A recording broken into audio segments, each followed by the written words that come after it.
브로콜리 사이언스 오늘의 과학입니다.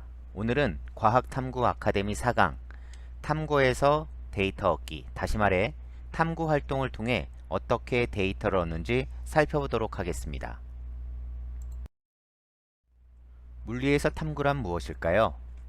물리에서 탐구란 자연에서 참값을 찾는 활동이라 할 수 있습니다. 다시 말해 자연의 모습에서 숫자라는 데이터를 얻게 되면 이를 표와 그래프로 나타내 해석하는 활동인 것입니다. 그렇다면 잘하는 탐구란 무엇일까요? 그건 자연의 모습에서 정확한 숫자 데이터를 얻고 이를 통해 자연 현상을 정확히 해석하는 활동입니다. 그렇다면 탐구 활동을 통해 어떤 데이터를 얻을 수 있을까요? 많은 데이터 중 대표적인 데이터 값으로 대표값과 산포도가 있습니다. 대표값의 경우 자료 전체를 대표하는 것으로 하나의 수로 나타나는 값이 됩니다. 종류에는 평균, 중위수, 중앙값, 중앙치, 최빈수, 최빈값, 최빈치 등이 있습니다. 또한 대표값을 중심으로 자료들이 흩어진 정도를 나타내는 산포도가 있습니다. 이 산포도에는 분산, 표준편차, 표준오차 등이 있는데 이들의 수치가 작을수록 대표값에 밀집되어 있음을 나타내게 됩니다. 그렇다면 얻어진 특정 데이터를 어떻게 해석할 수 있을까요? 예를 들어 2학년 수학 평균이 60점, 표준 편차가 10점이라는 데이터를 얻었을 때 우리가 해석할 수 있는 것은 2학년 수학 성적을 대표하는 값으로 평균을 사용하였으며 평균값 주변에 가장 많은 학생이 존재하며 평균값에서 멀어질수록 학생의 수가 적어짐을 알 수 있습니다. 이러한 분포를 정규 분포라 합니다. 표준 편차의 경우 1표준 편차, 다시 말해 평균에서 플러스 10점, 마이너스 10점 사이, 즉 50점과 70점 사이에 2학년 학생의 68%가 있음을 알 수 있습니다. 만약 2학년 전체 학생 수가 100명이면 이 사이에 68명의 학생이 있다는 것입니다. 둘째, 이 표준 편차, 평균에서 플러스 20, 마이너스 20점 사이, 즉 40점과 80점 사이에 95%의 학생이. 셋째, 3표준 편차, 플러스 30, 마이너스 30, 즉 30점과 90점 사이에 99%의 학생이 있다는 의미를 알 수 있습니다.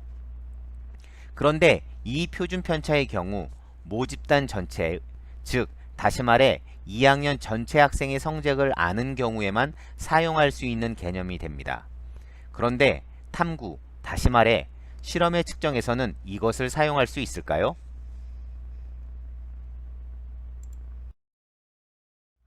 탐구활동에서 이상적인 측정은 무한대번 이루어져야 합니다.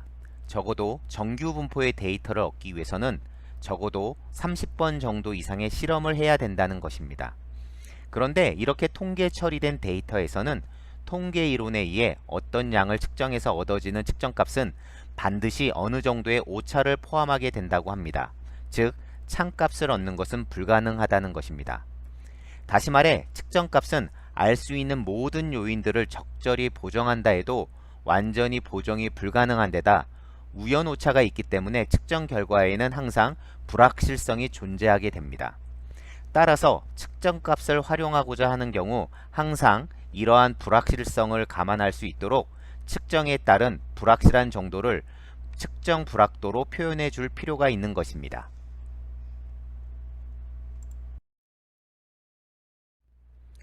따라서 측정 데이터는 다음처럼 측정값을 대표하는 값에 불확실도를 함께 표현해야 합니다.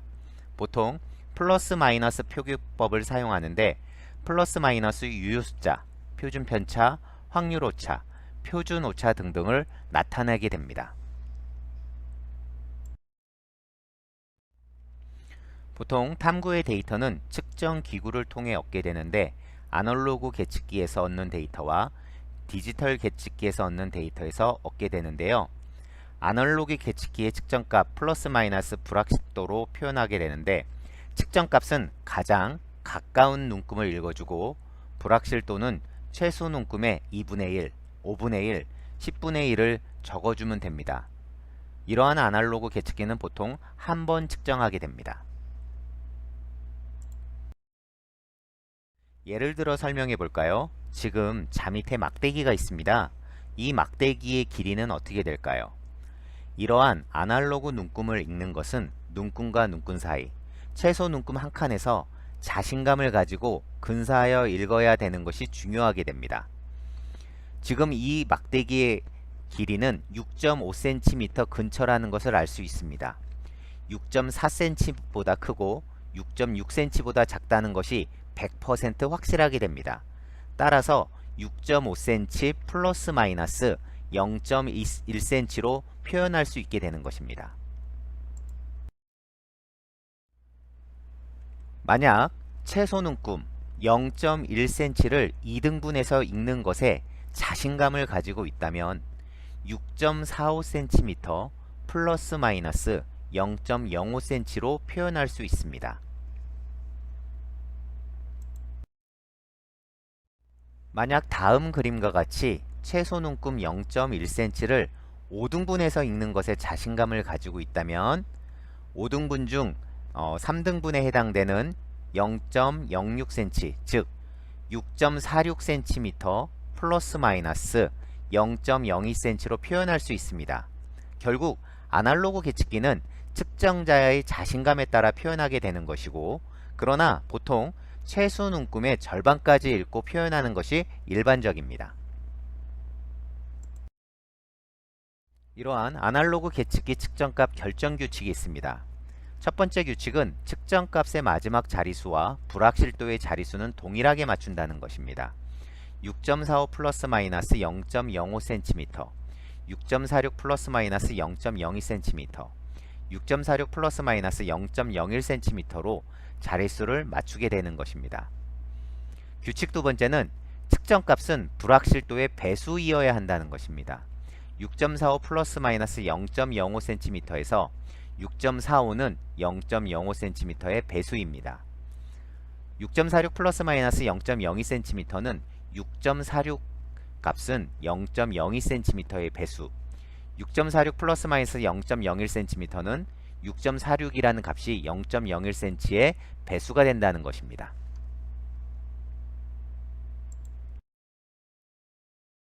이러한 아날로그 계측기 측정값 결정에 권장사항이 있습니다.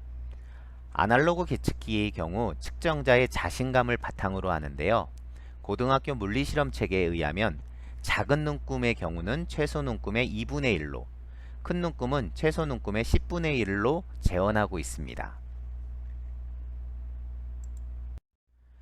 이 시간 탐구활동에서 데이터를 어떻게 정확하게 얻는지에 대해서 알아보았습니다. 브로콜리 사이언스 오늘의 과학이었습니다.